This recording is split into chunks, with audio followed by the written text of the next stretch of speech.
My name is Melvin Tong. I was born in 1985 in Kuala Lumpur. When I was young, I was staying in OUG off Old Klang Road. And after that, I moved to Sea Park in Petaling Jaya, and I have been staying there most of my life until my adulthood. And I have been in Hatamas and in KL Central here now. So as a child growing up, I remember clearly that, being a twins, I have a twin brother. It definitely made things very interesting for me. I always have a companion and someone who is beside me doing things together with me. So that was the nice part of being a twin. But yet at the same time, it also gave me the what I say would be the disadvantage of being twins was that it's more difficult for even friends or close friends to be close to us because we always come as a unit of two persons together. So of course this leads all the way even to our teenage years, to our getting our, finding our first girlfriend even. All these things, will have the little consequences of how we connect with people and having relationship with people. So I think one of the most interesting thing of being twins is that, I found that to be able to distinguish myself from my twin brother was actually the first freedom I probably felt. So that was, my breakthrough actually, to be able to be independent from my twin brother. So my first school that I went to was my primary school is in Sultan Alam Shah. It's a Sekolah Rendah Kebangsaan in PJ near to Jalan University, the university hospital. And right after that, my high school is also nearby in Petaling Jaya, called Bukit Bintang Boys School. And after finishing my high school, I went to Sunway College for my computer degree. I remember I find a course that I can finish in the shortest period. So I was grateful that I found this degree course that I can skip the foundation year and subsequently able to complete my degree before the age of 20. And right after that, I remember being a young graduate, just like a lot of young adults out there. The question for me at that time was more like, what are the jobs that I can get? And interestingly enough, I will go back to the part where losing my leg at the age of 17, it creates this emptiness in me on, what are the options available for me. And it took me a while before I am actually able to find my calling, or what actually makes sense to me that I can be put my time and passion into. And I probably explore many different things that come along my way. So if people tell me doing insurance is good, so I go and explore doing insurance. So until today, actually one part of my business is doing insurance as well. A lot of car insurance actually. And if someone tell me, hey, Melvin, you should explore doing your own business, learning network marketing, multi-level marketing, which a lot of people were against all these type of companies. But to me, it was more like, hey, okay, I like to learn. Why are people against it? What can I learn from them? And that gave me, over the years, I actually learned a lot of interesting business ideas on how to do businesses from all these network marketing companies. Though I was never really building any of these businesses, but I think the education from all the network marketing companies were really good. And it was only after the age of close to 24 years old that I think I started dealing with used car, and that happened quite interesting as well. So I remember getting a car by my father's recommendation. We bought a car during our college years, and it was after college that we learned how to show off our first car.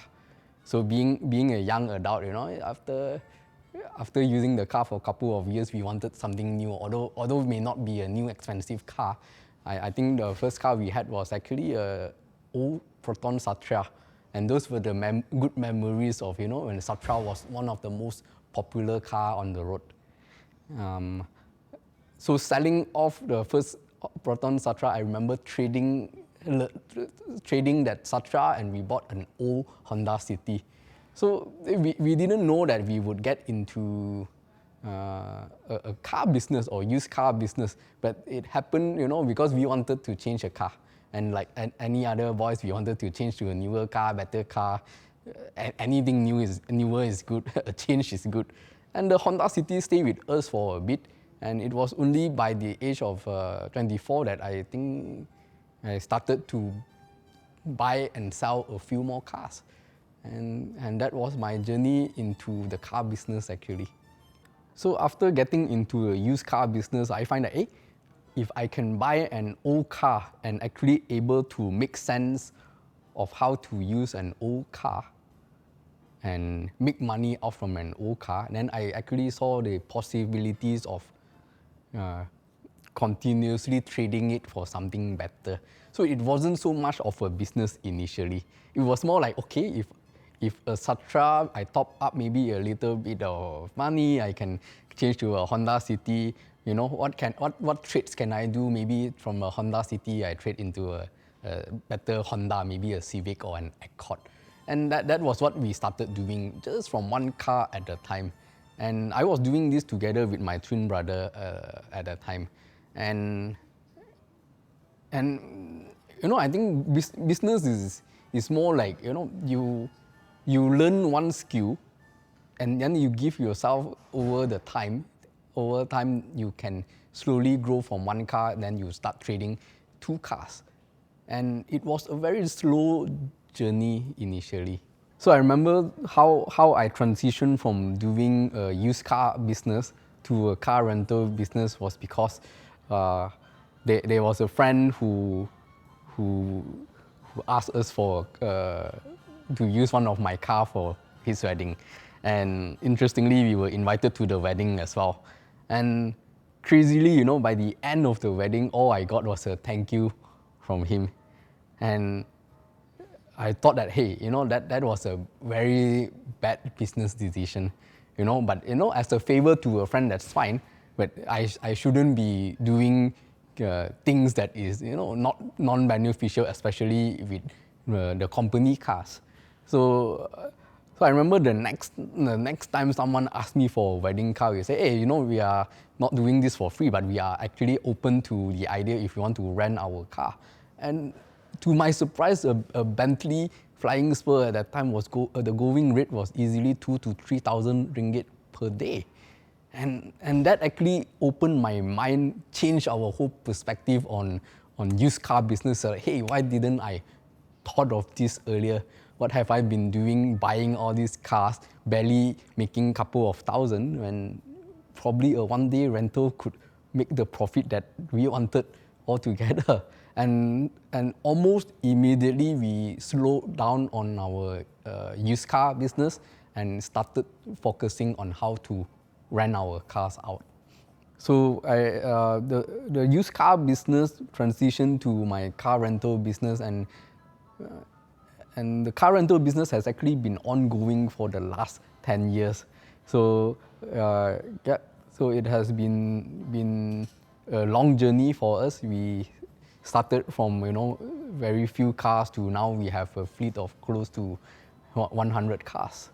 I probably, my biggest fear after having my amputation, when reality kicks in, I start to worry wasn't about me getting what job, how to make an income, or going to which school. It was actually, how the heck am I going to find a girlfriend, get into a relationship, have a normal life? And that was the part that, probably took me a while to figure out. being in an all-boys school, I was, that kind of shy boy who stuttered in presentation, as I was saying. How am I going to talk to a girl to convince a girl? They say if you cannot convince, you con the girl, right? I know neither. So it's like, how am I going to go after a girl? And that was a real question at 17 years old. And I didn't have any girlfriend actually all the way until even after my college actually. And if I look back, I would probably say that I don't have the skill, and skill will probably you learn over time, you make mistakes here and there. And I know that, okay, if I am an OKU, being a one-legged man, I ask myself, what is it that can make me more attractive? What can I make myself to be, to show that I am someone that they can accept? And I find that, and I ask myself, can I accept an OKU partner like who is without a limb, a leg, to be my partner for the rest of my life? And that question also is like, okay, what are the requirements? What I can do to do better? And I probably would say that, hey, it's definitely not easy. If I ask, can I be with an OKU, have an OKU girlfriend, I would probably say that if given a choice, it definitely will not be my first choice. So if if an OKU girl is not my first choice, how am I ever going to be someone's option or a choice for a partner? So I figured that, okay, I found out that in all relationships, if you are born with the looks, then of course that's an advantage. But if you don't have the look, or in my case, without a limb, right, without a leg, then I guess what I have to show to my potential partner or girlfriend or wife in future is that I have to show that I am a very stable person. And so I do what I can. I try to do businesses. I know that, if what other guys out there is able to get it, if I were to put a numbers to it, right? If a normal guy can make a decent salary and can get a relationship, then I have to make sure I am better than the normal guy, at least double or triple, how many times better than them in terms of stability, in terms of income, in terms of what I'm driving, what I'm using, where I'm living. So every single thing I try to see what I can do to improve myself. I remember, during the days waking up right after my surgery for the amputation, I mean, all these questions start coming in. It's like, what am I going to work as in the future? What jobs can I do? What career options I have? And I remember one of the uncle who visited me told me that, Melvin, not to worry. Uncle will always have an office job ready for you.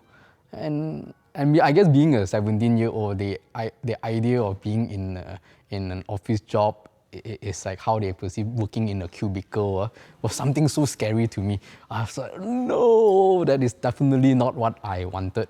So even at the age of 17, I know I will never want to work in an office. Yeah, and I probably started exploring how to do business even before my school ends. Yeah. So I remember the first time I was told that I have to amputate my leg, to cut off my leg. The word amputation was actually a new word to me. It probably didn't register to me when the doctor told me that amputation was an option. The cancer didn't come overnight. So there was a lump behind my right knee that started growing probably from the size of a peanut.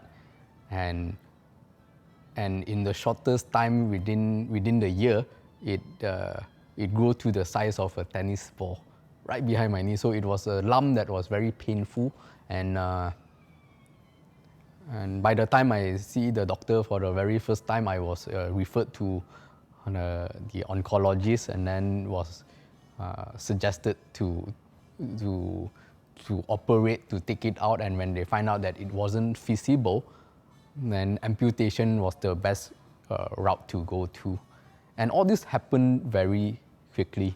So between the first hospital visit, seeing the first doctor, to my amputation, all happened within 3 months. And this was right before my SPM. So I actually had my leg amputated less than 2 months before my SPM. My leg started to feel a bit painful even when I'm walking. So that was the time I start to worry if there's something wrong with my leg. And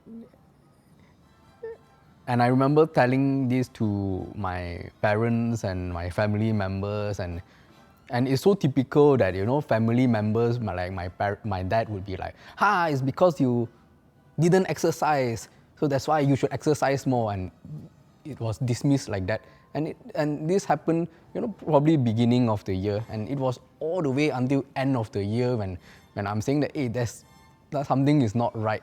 Although we thought that we know everything, but it was because it started off from nothing.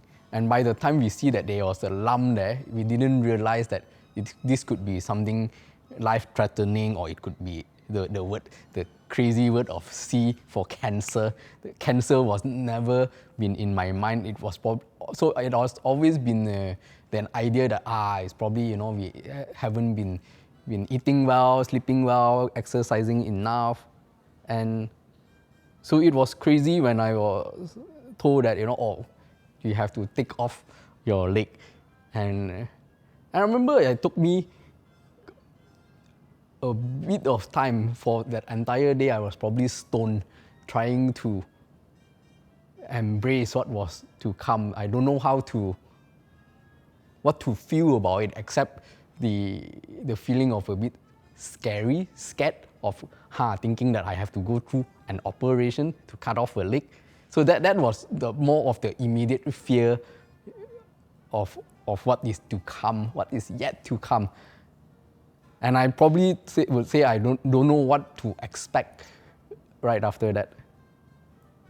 So, but I made the decision. I remember I have to convince my parents to say, hey, this is the best way. Parents at that time only, they come in like, wow, Melvin, you are my son. I have to save your leg. It's my they probably have that parental thing of wanting to show that, hey, we do whatever we can. But it was too late. And I know very well at that time, the best thing for me is to amputate my leg. I know that, so things like this happen. Of course, no one would expect these kind of things to happen, or want these kind of things to happen to their own children. I remember clearly that, that process of going to the different hospitals was the most suffering thing for me. And I remember going to all these hospitals. Each of them, I probably see the doctor for 15 to 20 minutes max, but I have to wait for them like 3 to 4 hours. And this is with appointment. So I'm like, wow, I totally, hated it, and I just wanted to get this done with as soon as possible. So when the idea suggested that to amputate the leg was the fastest way to end all of this, so I was like strongly to go moving forward to have it amputated. Yeah. When a decision, when you have seen enough doctor for your second opinions, I probably came to my conclusion that amputation was the best thing. So when you are making an informed decision, you know that you are doing what is best for you. And I know at that time it's more like, okay, this is one stage of my life that this happened to me. How and what I can do to move on with my life. of course, the question on how life would be, what would happen to me, how my future would be, all those were more like in a big question mark at that time. But I probably figure out that, the answers will come eventually. It was really funny because when they put us on the guest to sleep, and by the time I woke up, the first question I asked was the amputation done? Because the funny feeling was waking up right after the operation, having my leg amputated. I actually feel my right limb still with me, and more interestingly, even despite more than 20 years since my operation, until today, I actually still feel my right limb on me. So they have this the phantom feeling, which interestingly also come with the phantom pain. Sometimes I can feel pain on my invisible leg, or even itch on it. So I feel like I cannot scratch the itch on my phantom limb. So they are the funny senses that I still carry with me today. And yep, waking up on right after the amputation, I asked the nurses, like, is this done? Because I was so worried that they probably didn't go through the operation, and what is next. I got checked into a nice private room in University Malaya. That's where I had my operation. And there were a lot of people who came and visit. My schoolmates and teachers actually from they came in a whole group and came to pay my visit. Probably on the second day after my operation, I have a lot of family members who came by. The room was filled with flowers to the point that the doctors were actually saying that please remove some of these flowers because there's too many of them. So I remember, like, I have to probably convince my dad mostly to tell him that amputation is the way to go, because my dad was like insisting to see more doctors to see how we can operate without removing the leg. But most of the doctors came to the conclusion that the chances of if just removing the tumor out, the chances are that they would still be traces, and the recurrence would be most likely happening. So I remember, like, the going through the going into the operating theater, right? I was truly convinced that since the tumor was behind my right knee, that the amputation would be an above knee operation. So it would just cut above my knee, and that I would still have my thigh with me. And that would mean that I could still do everything with a prosthetic leg. And that would come to the next question that I'm always asked, right? That, Melvin, why are you using a pair of crutches instead of putting in a prosthetic limb or an artificial limb? And sadly, for my case, the amputation didn't happen on top above knee, but it is all the way up to my hip. So the amputation, the operation is called a hip-disarticulation, and having a hip removed is like having half of my butt removed. So that actually would make putting on a prosthetic limb not suitable, and and that would definitely mean that if I put on a prosthetic limb, it's more for aesthetic purpose rather than a feasible usage. And that would mean no climbing mountains with an artificial limb. If possible, I would advise and suggest even anyone from childhood to adult to go for a basic health check, go for a medical checkup. Make sure that everything is okay. That give you a peace of mind, and that gives me a peace of mind right now as well. So I remember right before my amputation, I actually was trying to make a list of things that I will not be able to do after my amputation. So it was just the day or 2 days before that I started trying to put all this in action. And I remember one of the last thing I did was actually driving a manual car. And I remember I had a friend with a Satra as well, and it was the Satra GTI model of all models, yeah, for me to drive a manual car before my operation. And I remember going for a bicycle ride as well. So those were the things I definitely enjoy that I would probably say I miss doing right now. And yeah, you know what is coming, so you mentally prepare yourself for it. But I guess more interestingly is the reality of what I can or cannot do happens after that. So I think after the amputation, I've started exploring what are the things I can or cannot do. And I always thought that, climbing mountains, swimming, skiing, and I thought most of these things are impossible. And I didn't really go and find ways on how to go around it. So to me, it was crazily that I was given a walker.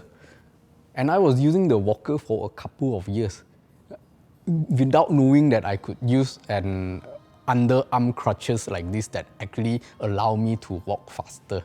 So it was definitely a period of exploration that it took me not months, but it took me years for me to find out what I could possibly do. And it was probably 3 years after my amputation that I actually jumped into a swimming pool to try and swim, to find out that I can actually still swim. So if anyone actually going to go through any operation, losing a limb like me, trust me that I would probably say today that everything that I can imagine or wanting to do is possible. I remember the first time I go and tell someone that I wanted to climb a mountain. Let's go to Bukit Gasing together. And I asked a few friends and family members, and everyone was actually very discouraging. They were like, why you want to go there? It's so dangerous, it's so slippery, you don't want to get yourself hurt. And actually, friends were like telling me, don't do it. Family members were telling me, don't go. And guess what? I actually drove there myself and climbed myself. My very first hike in a hill in Bukit Gasing, I actually went alone. But of course, subsequently, after I climbed myself, I find myself comfortable doing the hike myself. Then only I told my friends, hey, don't worry, I've been there, done that. Then only they are more comfortable of going. So most of the people who, out of their concern, or maybe they don't want to be the person responsible in case anything happened to me. So they usually come more discouraging initially. But if I am able to show them that it is okay, it is fine, it is safe. So if coming back, it feels like I have to convince people that, hey, I can do this, don't worry. So I remember sadly, like when I wanted to do skydiving, although the instructor was like convinced that he can take me through, but it was their company's insurance policy that don't allow me to do it. So there were a lot of cases like this. I remember even going to a theme park that they don't allow me on a number of the rides simply because they feel that, hey, this is our insurance doesn't cover this, not because it wasn't safe for me or because I couldn't get into the ride or what. Yeah. So I think I'm being stopped by what people think that I cannot be doing rather than what I believe I can do. So I remember the limitations was definitely not by me. I know that I can do almost everything is possible. But of course, I know what I cannot do. People tell me, hey, can you run? Of course, you can definitely run faster than I do. But otherwise, I know that everything that I wanted to do is possible today. I think being an OKU in Malaysia, there are definitely many advantages actually. And I am actually always excited when the government announced their budget every year. I was always looking forward to seeing if there is any OKU benefits. Of course, some of these benefits may probably sound like a joke. But otherwise, I would say that, I try to enjoy whatever benefit that is given to the OKU people. In case you didn't know, OKU people actually get to renew their passport for free. So that is one thing. And in case I lost my IC and or driving license, I can also get a free replacement. So I mean the little thing that it may happen in our life, but definitely when you do your renewal, you would be thankful of all these little benefits that you get as an OKU. For myself, I definitely would say that I enjoy all the OKU parkings around, and being in a car business, of course, I get to in time drive some nicer car. So I remember driving a nice fancy car parked in an OKU parking, and my car was actually posted in a Facebook group for "You Park Like an Asshole," and went viral. I have to probably go in and say, "Hey, please don't kecham this car or go scratch this car." I got put on my OKU sticker. It was probably one of the my company car or my car, right? So I have to probably let people know about that OKU can be driving nice cars too. And I think probably that is the next thing I want to talk about, the perception on OKU people in Malaysia. And it's like the first impression that I think of OKU is that they are probably on a wheelchair selling tissue paper or begging. And that is the reality that is happening around. And recently I was just reading the news of how our ex-Paralympians were actually selling tissue paper and literally looking for support from the local municipal and from the public. And I thought that this is a very sad case. Why are our Paralympians not being taken care for? And these are not just participants, they are medalists. They won gold and silver in these cases.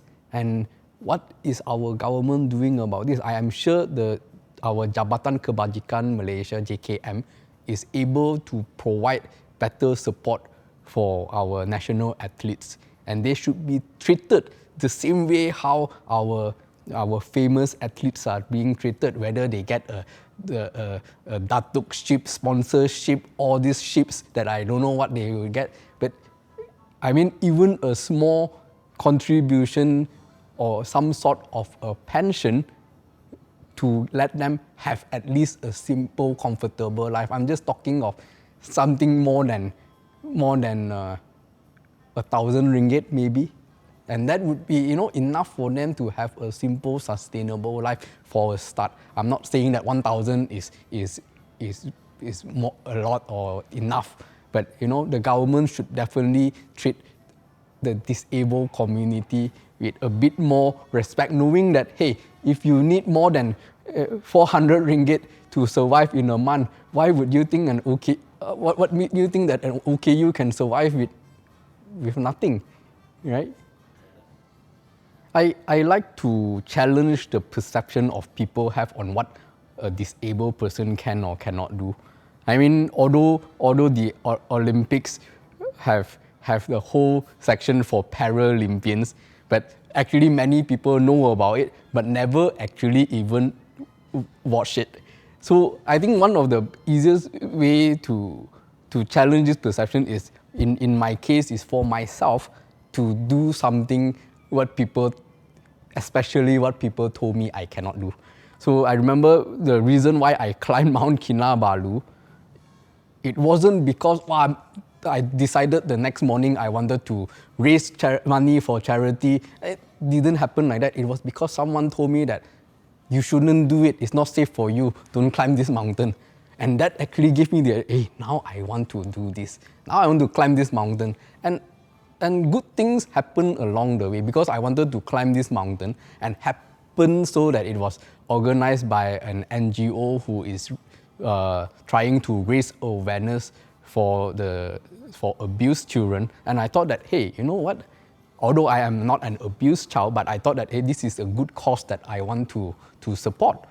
And that was the reason that after agreeing to, signing up to climb Mount Kinabalu, this was back in 2010. I remember in 2 days after that, they arranged a press conference. It was something that I didn't even know what a press conference is. But same thing, I was invited to visit the shelter homes office, and little did I know that they were the press and all these nice lights put up on the office, and they took video and pictures of me, and it was crazy enough. I see myself in the on the newspaper second page, big picture there in the Star newspaper. And I was like, wow, what did I sign up myself for, right? Now that, my face is up in the paper telling the world that disabled, trying to, climbing Mount Kinabalu to raise awareness. And I thought that, okay, now that it's in the paper, I must make sure that I can climb all the way to the top and back. I feel that, although things don't change a lot over the years, but being an OKU, one thing that we can do very well is to adapt to whatever situation that we are in. So I definitely can feel the pain of using a wheelchair, and to me, able to walk freely on crutches actually made me feel like I can fly again. So for anyone who has been through any cases where you have to use wheelchair to crutches would probably able to understand that, it is. Then I would say to be grateful of what you have today, and to know that, although on crutches was very difficult initially, it is something that, we adapt over time. So I remember arriving at Mount Kinabalu. The trip started off quite late in the morning actually. Only by noon we actually started hiking, and we left from Timpohon Gate at the base of Mount Kinabalu. And I remember just minutes after starting the walk, not even 1 kilometer, and I was already feeling, wow, this was really tiring, and I was like having difficulty breathing, and I remind myself again and again to just go at your own pace, go slowly. And I was probably one of the last person to arrive at Laban Rata where we have our rest. And it was almost 5 p.m. I arrived at Laban Rata. So by the time we started at almost noon to 5 p.m., so it took me about almost 5 hours to reach Laban Rata. So that was a long walk, and it wasn't so easy. But the objective of going Mount Kinabalu is to reach the top, right? But reaching the top is actually just half the journey. So with that in mind, I remember that, okay, I wanted to make sure that I also reach the top for the sunrise. So there is a sunrise that I will tell anyone who go Mount Kinabalu not to miss the sunrise there. Yeah. And if you ask me how I feel about climbing mountains, I probably at that moment I was probably having some doubts and regrets, but I was glad that I pushed myself to make sure that I reach all the way to the top. Yeah. So interestingly, after climbing Mount Kinabalu, coming back, it never occurred to me of doing sharings or doing motivational talks, but I was invited again and again to hey Melvin, you have to share your story. I have friends who wanted to, they read your story in the newspaper, they were very inspired, they like to hear about your experience and journey. And initially, the same thing, I have that fear, the doubt on whether, hey, I am probably, not a good speaker. I never speak to a public before. I am very shy in the public. I always tell people that in school, even when I give presentation, I would probably even stutter when I speak. So that was a big challenge to me to actually say, okay, let me come out, share my story. Hopefully it help a few person to get inspired to maybe climb a mountain or to do something to challenge themselves. And I remember giving giving some talks here and there, and occasionally I would be asked by the audience, Melvin, now that you climb Mount Kinabalu, and it seems like it's the only question they like asking, when are you climbing Mount Everest? And it coming back again and again. Imagine giving talks 10 times, I get that question 9 times, right? And it's like, okay, then I'm like telling myself that, I'm having enough of this question. I would tell them that I would do it. So that was the reason that, probably motivates me to find out what are the things required, to go for the Everest base camp. So I was in Nepal for, if I remember, it was 18 or 19 days. So the climb took place for the entire climb from the base camp, from the starting point to the Everest base camp and back was 16 days in total. Then I remember my flying back from the base camp to Kathmandu in Nepal was delayed for 2 nights. So we were stuck in the airport for 2 nights over there. And that probably was I would probably imagine that was probably the more scary part, the more painful thing of not knowing when you can fly back to Kathmandu.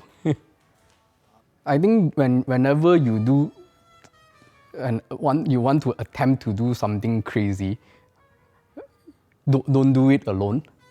So I managed to convince some of my friends to join me, and we have a whole group of Malaysians who fly in and support each other to climb together. Although we went in a big group, by the end, halfway, depending on our ability, oxygen level, half of us couldn't make it to the top of the base camp, but fortunately all of us got back safe, and in fact some of them were able to take a helicopter ride all the way from the base camp back due to some some conditions that they have. So of course all these were fortunately covered by the insurance. So these are like some prerequisites that you have to sign off, including the non-liable cost when you climb a mountain. So yeah, we get to see some of the memorials, like some of the Everest climbers who passed away. Even the bodies will actually still remain up there. So the tombstone were along the way for us to pay our respect and to remind us of the danger of the mountain. And it was interesting that to reflect back, I remember coming back shortly after, less than a week after we came back, the earthquake actually happened in the Himalayas, and as well it happened, the earthquake even all the way affected Mount Kinabalu as well. So some of the buildings were crumbled and some of the people were hurt. I remember after that we also helped the Nepalese there, and we raised some money to help the Sherpas to rebuild their homes as well. Yeah. So of course I would say again, my going up all the way and coming back is definitely not all by my own strength and energy. Without the Sherpas who were there to assist me most of the way, helping me to carry all the things, my water bottle to the snacks, it is definitely impossible. So I would tell anyone who is going for a climb to let the Sherpa carry your things. Just carry yourself. Let the Sherpa, they are there to support you, to help you, if you can help yourself, carry yourself out, that is an achievement enough for you.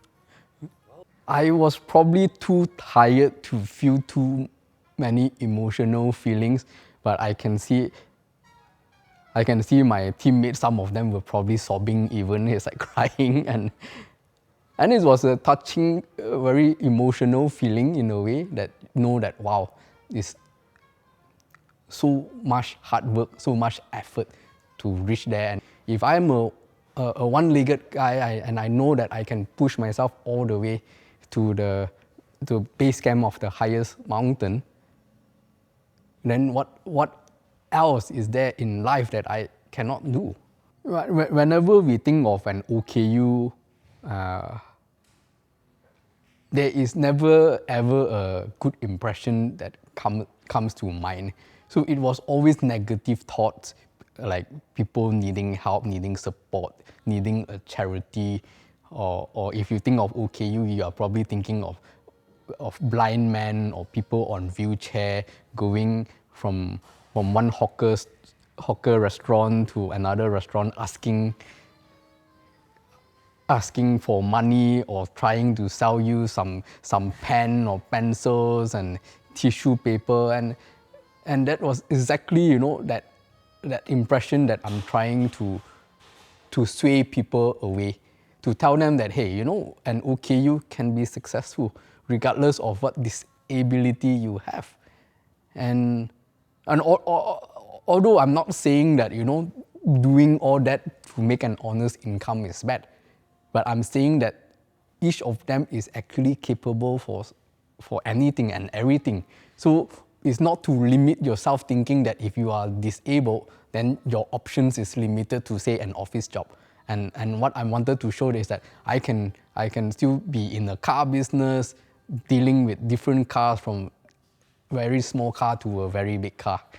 What you didn't realize is that if you go through a major operation, or in this case being a cancer survivor, one of the biggest disadvantages is actually not having the ability to properly insure and protect myself now.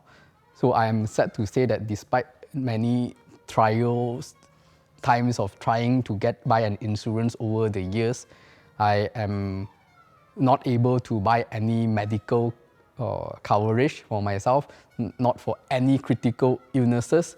And some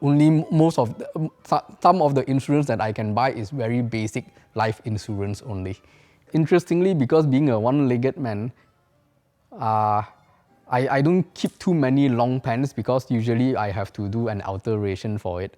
So I like to wear my shorts. And of course, if I'm buying any new pair of shoes, all of them come in a pair. So I always have one extra pair. And sadly, until today, I haven't found a righties who can take over my shoe size, because for my leg, unfortunately, it's on the smaller size. So most of them are looking for a bigger size. So I have a lot of new shoes that is not used for my right shoe. So yeah, I find that in life, I have to face different challenges every day. So it almost feels like it's every day I'm doing like a fireman, trying to put out all the fire. So if this becomes something that is normal to us, we know that we have to, it is in our blood probably to solve problems every day. And I see all this is like all the little hills and mountains that I have to climb continuously. So if there is anything encouraging, I hope that you identify what are all the things that we as an individual is going through in our life, but to have the courage and strength to climb each and every one of them, one at a time. So, yep.